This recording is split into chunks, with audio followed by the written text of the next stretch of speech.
All right, welcome you guys. Welcome to the webinar tonight, How to Move Your Health Forward in 2024. You can even start now. Oh, I would if you want. recommend not waiting until 2024. It's like Jim Rohn he kind of coined this theory, and he called it the theory of diminishing intent. That the longer you wait to do anything, the less likely you are to ever do it. So we're going to give you a bunch of ideas tonight. We're going to give you some questions to ask yourself. You don't have to write these things down during the webinar. You can kind of think about them and stuff, but we're actually going to, Amber just dropped it in the chat thread, a handout for you.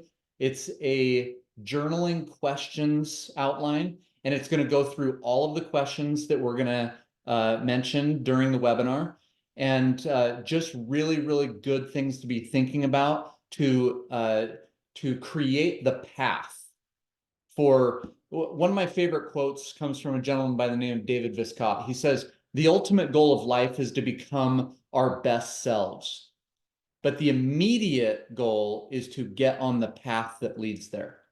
So tonight we're just going to talk about creating the path to create whatever it is that you want to improve in 2024. So let's go with our first question. This is an important one. What the heck do you want? What do you want? Like, there's a reason you hopped on this webinar, or you're watching the playback, or maybe you just happened upon it in a Facebook group. I don't know, but there is something in your life, I guarantee there is something in your life that you want. And why is it so important to know what you want?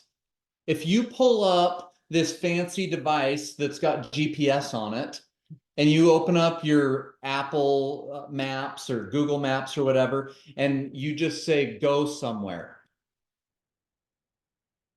I don't know. Alexa might take you somewhere. Well, but Alexa I don't think the will, maps will. but you'll have to say something. Yeah. You have to put in a destination.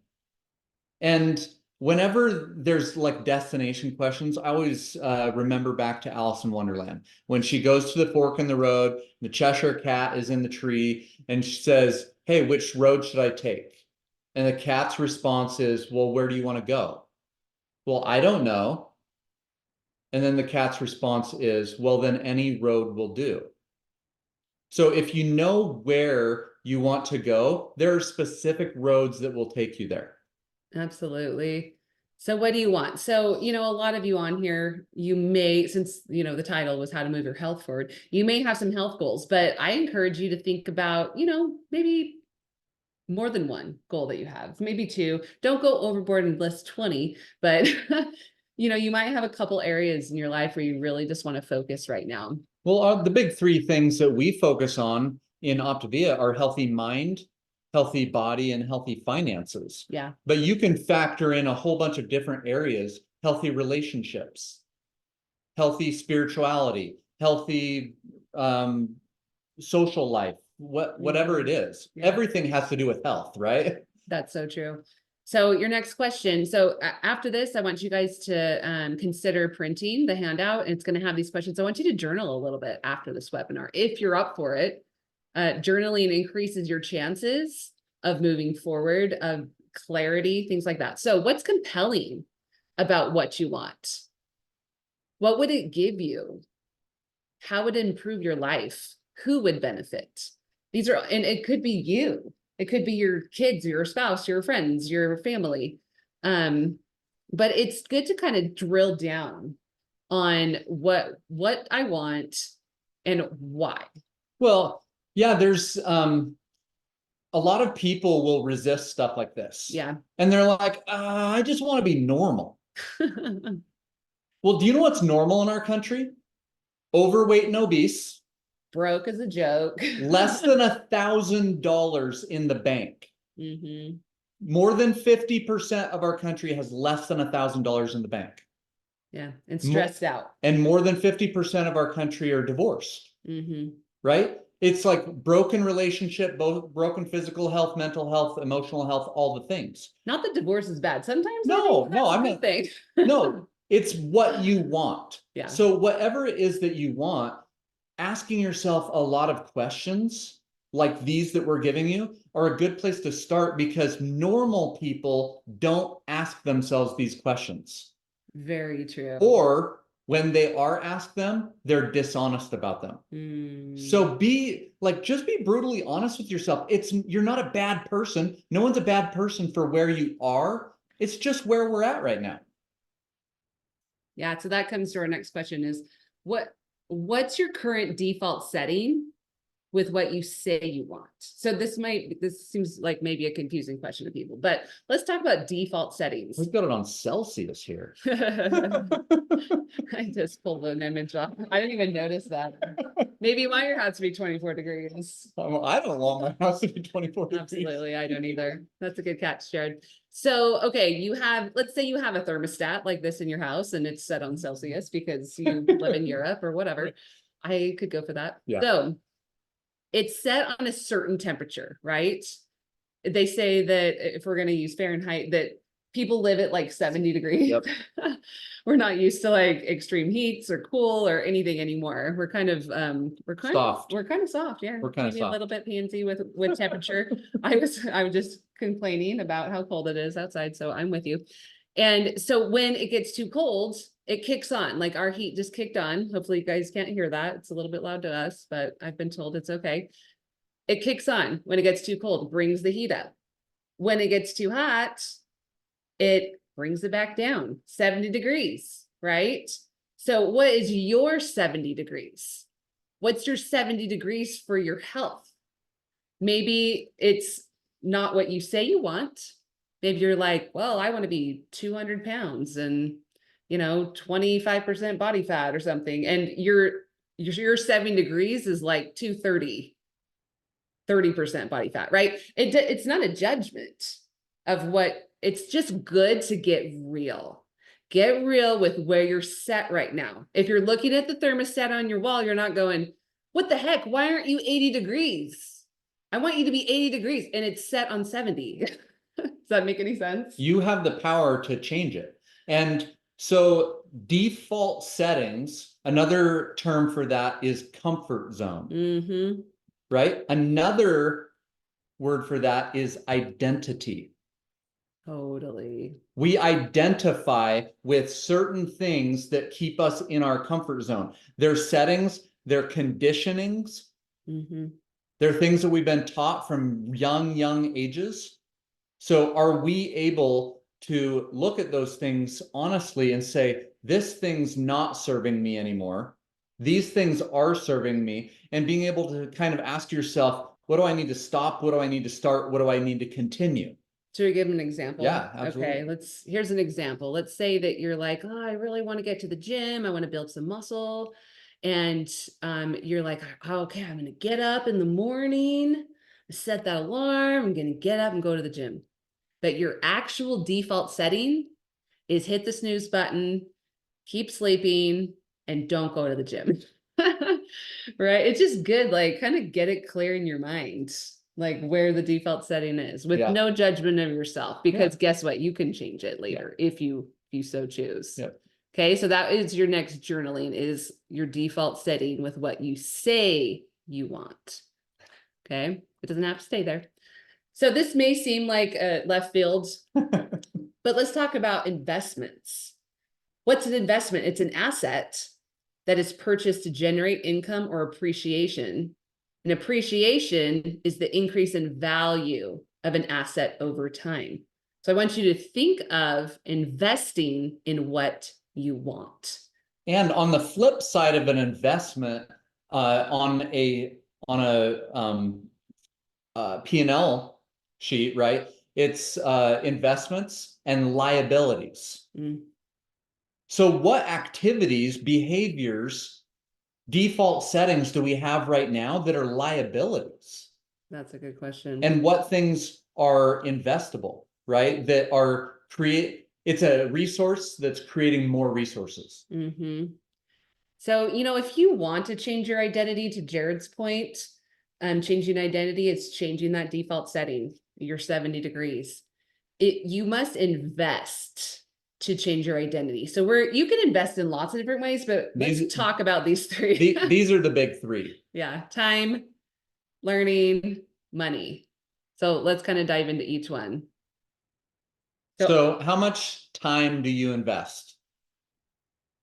These things can also be viewed as priorities, Right. as values, Mhm. right? So if I'm saying that health is one of my highest values, one of my biggest priorities, yet I'm not investing any time into those things. Yeah. How many minutes a day? How Yeah. many days a week? How many weeks a year? And I keep saying this, but it's not a judgment No. of you as a person. That is one of my biggest soapboxes is like you as a person, you are 100% valued. Different You are columns. amazing. It has nothing to do with what you look like, what you accomplish, what any of that. Yeah. It's just what you want. It's just like this fun art project Yeah. that is what you want to create. That is what we're talking about right now. Okay. So how much consistent time do I invest? Because a lot of people, first weeks of the year, oh, let's go to the gym. They're like really white knuckling it like a champ, but then, dead in a few, not they're dead, but their goals are dead. Hopefully not. Yeah. The gym is dead. I mean, you right? got a lot of tracking apps like MyFitnessPal and Mhm. Strava and Trailforks and a lot of different apps. They call the second Friday of January Quitter's Day Mm. because it is the most popular day of the year that people stop using their tracking devices. Yeah, I read a stat earlier that I said in the little video I did, but it said 38% of adults in America will set a New Year's resolution in like the next week or so. And then 80% of them have already given up within the first few weeks. 80%. Like that's significant. Yeah, and it's not their fault. It's that we've been taught for years and years and years and decades to just make this resolution, but we don't have the path formulated. Yeah, We that's a don't, good point. we don't have the blueprint. Are we setting ourselves up for success? That's a good question. So how much am I investing in learning and reading? This is a huge portion in my estimation, is if we really want to like move our health forward, our healthy body, what am I reading? What am I listening to on Audible? What am I consuming that is helping me learn more about what I want to accomplish? And learning is two parts. There's way too much podcast listening happening in the world today, in my estimation, and a lot of people's estimation. And you should have at least a 1-to-1 ratio. If you really want to accomplish something, learning to executing. Mm. Like several years ago, it was probably 7 or 8 years ago, I made a goal to read a book a week. And I actually read like 54 books that year. So it was slightly more than one. It was one of the worst years of my life because I was just consuming all of this information and I didn't have any time to thoughtfully prepare how I was going to execute on any of those things. So I actually ended up weaponizing a lot of that information that was coming in and judging myself or other people for all that I had learned, but I wasn't following through on anything. Yeah. You're over consuming, you're becoming information obese. Yeah, totally. Yeah. No, yeah, that's such a good point. It's just really like putting into practice, like actually sitting into the information that you're taking in. Yeah. Okay. So the third investment, what you think of an investment, like actually putting some money, putting your money where your mouth is, right? That's what they say. How much am I investing monetarily? Like, honestly, most of the things that you want to accomplish, you can invest in them somehow with money. Like if you're saying, I want to make my marriage better.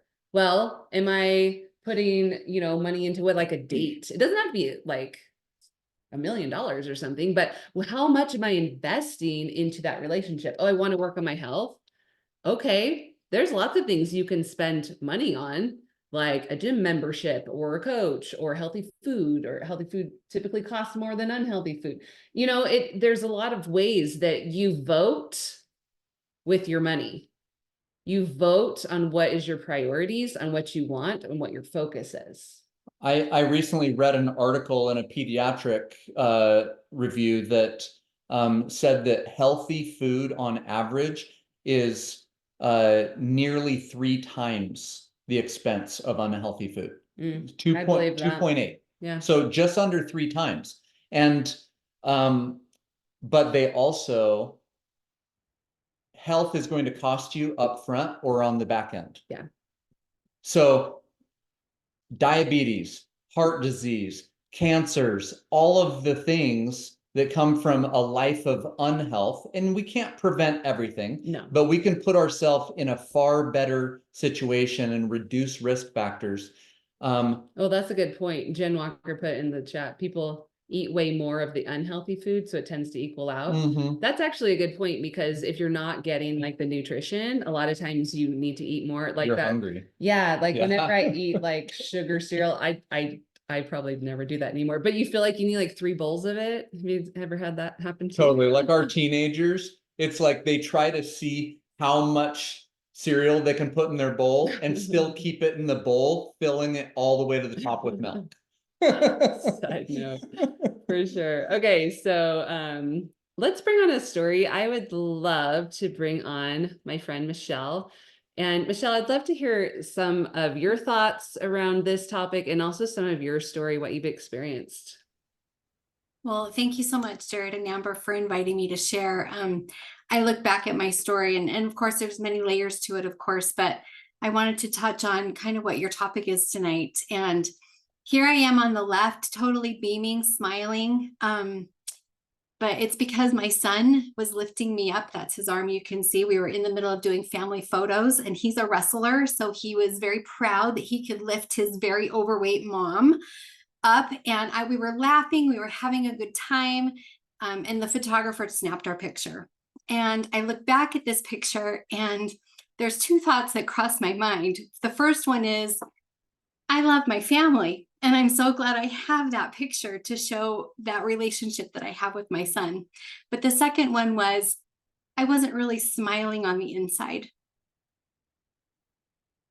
I was 90 pounds overweight, and I was stuck, and I was broken in a mindset that didn't work. And I was finding myself in a perpetual loop of yo-yo dieting. I'd lost it, I'd gained it. I lost it, I would gain it back. And this was the heaviest I had ever been. And I wanted to be fit, and I wanted to be healthy. But did I? Talking about your investment, talking about what I really want. Was I really ready and willing to invest in me? Because investing takes time, investing takes effort, and investing takes money, just like you talked about.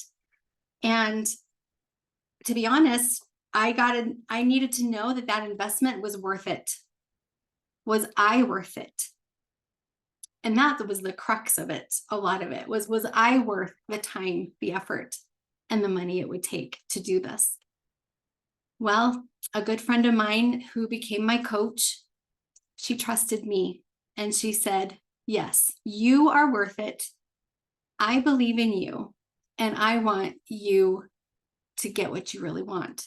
So I trusted her. But what did I really want? I needed to define that. I needed to decide what I really wanted. And going back to my family, is that's the most important thing to me, is my family. And being able to do the things that my family enjoys doing. They're very active. They're all boys. I'm a mom boy, a boy of all moms, a mom of all boys, gosh. And I just love my family. We do so many fun things together, but I was that sideline mom. You guys, I couldn't do the things that my kids love to do. And I'd cheer them on and be all excited they were doing the fun things, but I wanted to participate. I wanted to be there. So I discovered that what I really wanted was to live my life with them and to be actively engaged with them and not be that sidelined mom anymore. But my body, because of inflammation, pain, and zero energy, wasn't able to keep up. Fast forward 8 months after I started program, and I had released 90 pounds, not only physically, but mentally.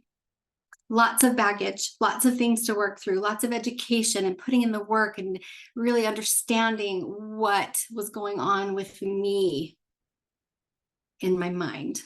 So if you could go back to that slide one more time, Amber. The picture on the right is who I found when I chose to invest in myself. Was it worth it? 100,000%. 90 pounds of sugar and flour gone. It's what I used to carry on my 5'1" frame. I did hold this up. I have another picture that I didn't include, but that same son that was holding me up in that picture, I made him come to Walmart with me and find 90 pounds of flour and sugar. And I said, okay, I'm going to hold it, but you've got to be ready to snap this picture. You should have seen the people around us like going, what is she doing? But it was so cool. And I'm like, you got to hurry and take this picture because this is a lot. Of course, it was distributed differently on my body, right? But I am telling you what, I could not believe how heavy that was. And for me to be able to now say it is gone, I've maintained that for 4 years. I'm not yo-yoing anymore. Am I still working? Am I still on my journey? Absolutely. Health will never stop being progressive. I will continue to invest in my health, whatever that looks like. I am now 55 years old and alive. I'm living my life. I learned how to wakeboard last summer, which was super fun. I went skydiving with my 2 boys, which I was scared out of my mind to actually do, but that is a memory I will have forever with them. And I'm so grateful that I'm able to live doing the things that they love, discovering things that I love that I never knew that I could enjoy in my life. I'm now teaching my adult children how to manage their emotions and how to take responsibility for their own happiness and to invest in themselves as well. So I call that a win. And I thank you for letting me share just a smidgen of my story tonight. Thank you.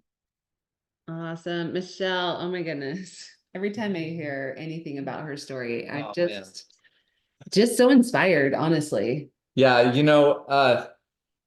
I keep this image on my phone, and it's not an emotional image at all. It looks like this. Hold on. It's stop share for you. It's a big long line of numbers, right? And it's the penny a day doubled, right? And even if so it goes through 31 days of a month. And 1 cent becomes 2, becomes 4, becomes 8. It doesn't even break double digits until day 11. But I want you to forget about a month.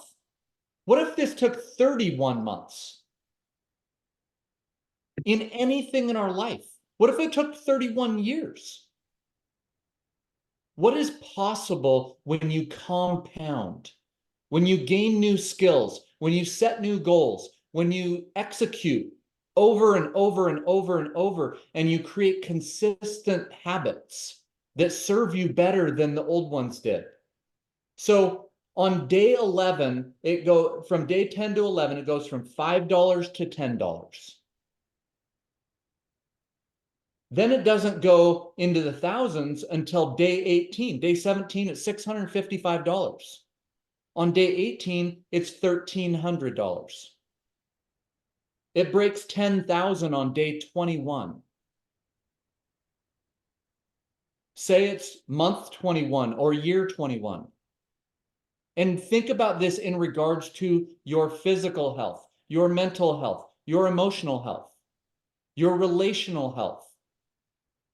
Are you willing to keep going? Are you willing to keep investing and allowing that to double and triple and quadruple and exponentially grow. On day 24, it's $83,800. The next day, the next month, period 24 to 25, 83 to 167,000. But then it starts to double really fast. Day 27, 671,000. Day 28, 1.3 million. Day 29, 2.6 million. Period 30, 5.3 million. 31, 10.6 million. Are you willing to just be consistent and keep asking yourself the questions? Where am I at today? Am I at $5? Am I at $10? Where are my skills at? Where's my commitment at? Where are my habits at? Well, and to Jared's point, are you trying to do this all by yourself too? And I heard Michelle say she had a friend, she had a coach, She had a family. community. She had a son that was picking her up and going to the grocery store with her and acting like a crazy person, taking all the sugar and flour off the shelves. If you're trying to accomplish something alone, it's going to take a whole lot longer than 31 days. I'll tell you that. And I'll say something really boldly right now. If you're doing it by yourself, it is 100% about your pride and your ego. Mm. If you think that you can do it on your own, if you think you know it all, but you haven't accomplished it yet, there is something that you don't know. Yeah. Yeah. People say, you know, I know what to do. I just got to do it. I just got to do it. No, you don't know. You don't know how to take it from planning stage to execution stage. So true. You know, coaches can help with the planning, direction, encouragement, asking some questions, because a lot of times the answers are within you, but it's very valuable for someone else to ask you a question, just seeing those blind spots. And that's what I love about the Optavia community, is that it's built in. Yeah. You know, a lot of these things are built in. And the coach and support, like I'll emphasize this, they're not there to slap donuts out of your hand or shame you for something that you've done or didn't do. No. It's just to hold up a mirror and say, hey, I'm your co-pilot in this. Yeah.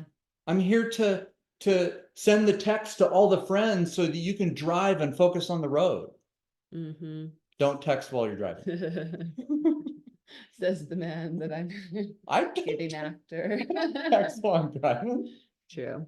Okay, so we talked a little bit about mindset around goals. Let's talk a little bit about some actual, like, rubber meets the road, like some things that you can do to move your health to the next level. And one of them has to do with this. This is like the modern life disease paths. And this is an example of the standard American diet, SAD, which even the acronym spells sad, right? It's high glycemic choices, large amounts of food all at once.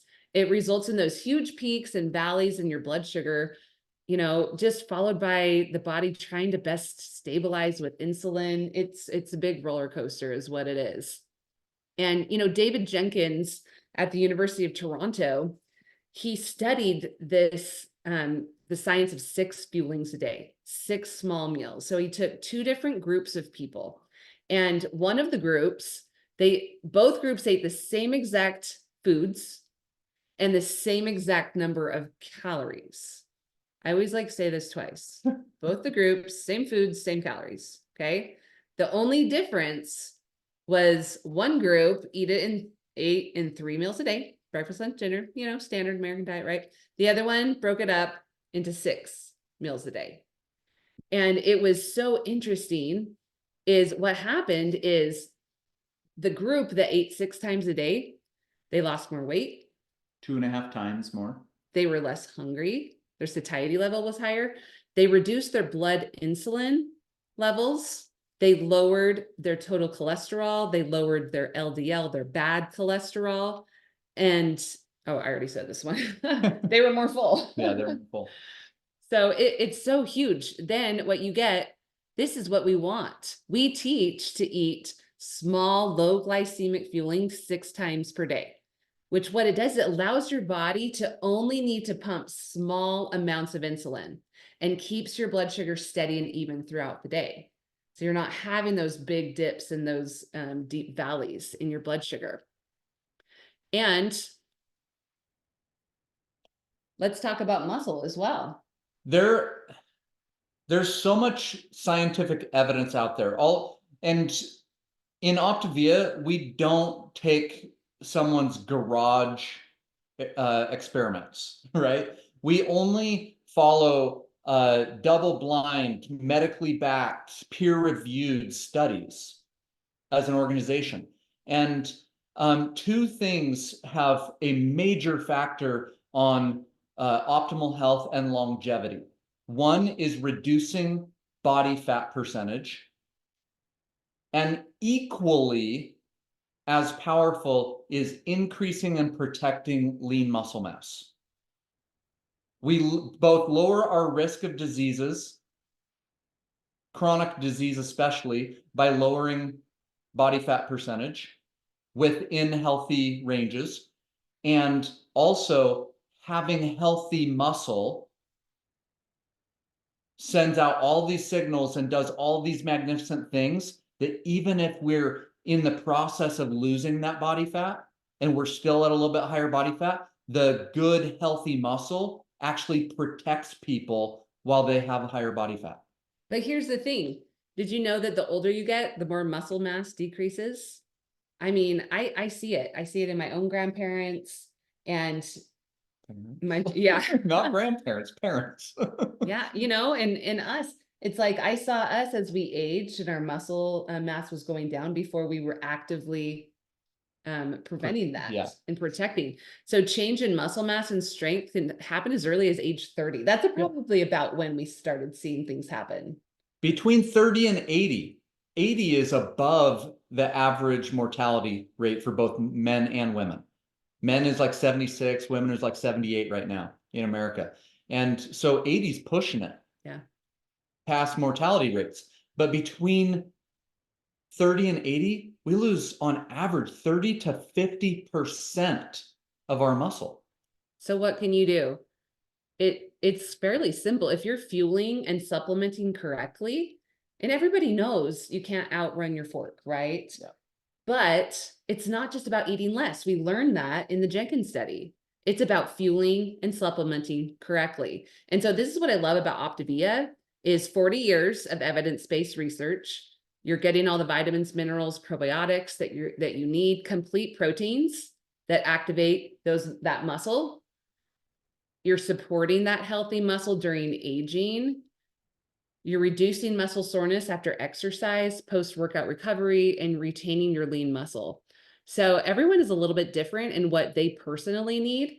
But I'll tell you this, when you're fueling your body consistently, your muscles are going to be stronger. Your body's going to perform better. You're not going to be as hungry. Your blood sugar is going to look better. Those healthy numbers that doctors look for, right? Cholesterol, blood pressure, blood sugars. And when it comes down to it, like Michelle said in her story, better energy. She didn't want to be the sideline mom anymore. That's what it comes down to, I think, for most people. And we've been there, you guys.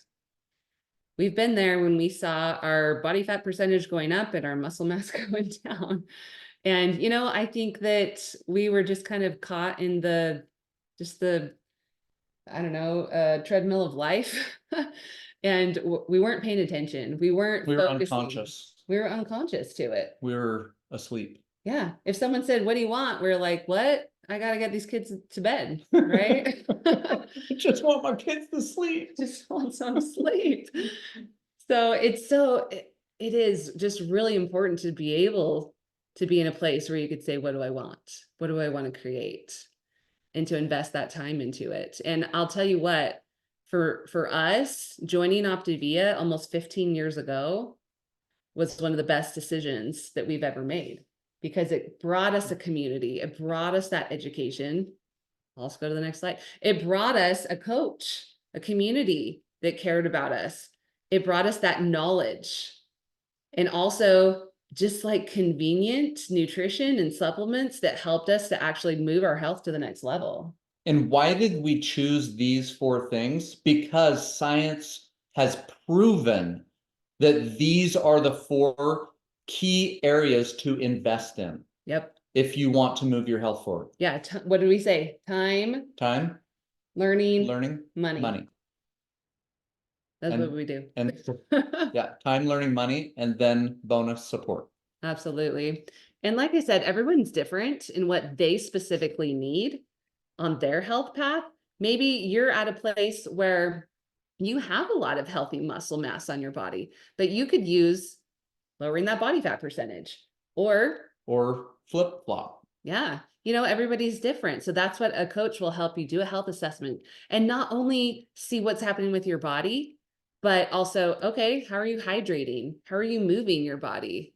Where's your sleep, right? Like you are in survival mode if you're not getting the sleep. This is what I found in my own life, right? Habits of a healthy mind and surroundings. This is part of our holistic program that really focuses on the whole person and not just, well, boy, I just hope I can lose a few pounds in 2024, right? And this is a huge reason why we chose coaching. Honestly, it's that investment piece. We were serious about wanting to move our health forward and have it be long lasting.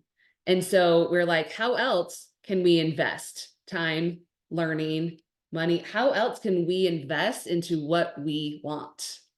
And coaching was a huge opportunity for us because I'll tell you what, when you're talking about this stuff day in, day out with clients, you're going to events, you're going to be investing that time into the learning, like just automatically. Yeah, I mean, Socrates, some people have heard me say this before, but Socrates said 2,300 years ago, those who know do, and those who understand teach.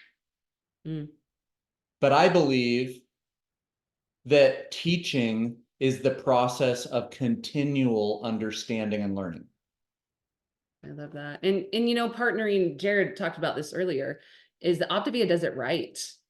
They don't just go, well, let's try this out and see what happens. No, they follow studies. They follow what the science is showing. They invest. Absolutely. They invest in having the best science. Not zero debt. Yeah, zero debt. Absolutely. And so I always tell people to consider looking into it. If you are really serious, they did a study that showed that coaches are actually 5 times more likely to reach and maintain their health long term. That's 500% more likely. And yeah, as coaches, we do invest time. We do invest learning. You invest money, you actually pay to become a coach and get certified. It's really a cool thing, honestly. But when it comes down to it, here's the key. And we've been using this quote a lot lately, but that's because I'm super in love with it. It's the one who loves walking will always walk farther than the one who loves the destination. Michelle talked about this. Mm-hmm. You're not done just because you reach a number on a scale. I mean, that's many small people over the part. last 4 years that Michelle has been maintaining, they probably thought that she was done. Oh, and they probably even say crazy stuff like, oh, well, she's just lucky that she's kept it off this long. There's no luck involved. I know this woman, and she has continued to work and to focus and to invest. Mm-hmm. And that's why she continues to be successful. The great Bulls coach, they multiple three-peats. Phil Jackson said that you're only successful at the moment of a successful act. If you want continuation of success, you have to continue to perform successful acts. But here's the thing, go back to the quote. It's not like, oh, I just got to white knuckle it every day. And then it's like, hopefully you could, no, you guys, it's finding the joy in the journey. It's like, this is so cool that for our business, we get to help people move forward. Yeah, and I'll tell you, one thing that people fear more than anything is failure. Mm. And one of the things that I've learned to find joy in is all of the ways that don't work. That's what other people call failure. Failure is part of success. Thomas Edison told the naysayers, I learned 10,000 ways to not make a light bulb. Mm. He didn't fail ever. He just said, oh, that didn't work. That didn't work. And he kept moving forward with the intent of creating light that we all enjoy today. Learnings. Yeah. Absolutely. Well, we just want to thank you guys for taking some time to just get together in community, to build each other up, listen to Michelle's story. I mean, I can't think of a better thing I could have even done tonight, honestly. But I want to invite you to our next webinar, and it's going to be on Thursday, January 11th. So coming up in about 2 weeks, and invite someone else to come and join us on the next one, or send the recording of this one to a friend or a family member and just say, you know what, I attended this awesome webinar and I'm just sending it out to everybody because I really liked it. And If you did, yeah, if you didn't right. like it at all, don't send it to anybody. I'll challenge everybody. Invite one person. A penny a day doubled, right? I don't even know how many people we maxed out here tonight. We have 50 in here right now. If everybody invited one person, we'd have 100 people in our next one. And then the next one after that, we'd have 200 people. Just keep spreading the good news. Yeah, we just want to help people move forward. So, okay, here is again the handout. I'm going to drop it in the chat. I'll also get it out there with the recording and things like that. I challenge you, go journal about what you want. It will not take long, you guys. I bet you could even journal for 5-10 minutes and it would make a huge difference for you personally in your chances of success. And I'll invite any of you that have the courage to do so. If you're not in our Healthy Together group, ask your coach, the person who invited you, to add you to the group. And the live that we're live streaming is also in there. Go and put some of these journalings in there, things that you identified and were made aware of, and things that you want to accomplish, so that we can all cheer you on. Absolutely. All right, you guys, thanks so much for hopping on. It's good to see you, and happy holidays, whatever you are celebrating personally. We hope that you are just having a really good holiday season. So see you later, guys.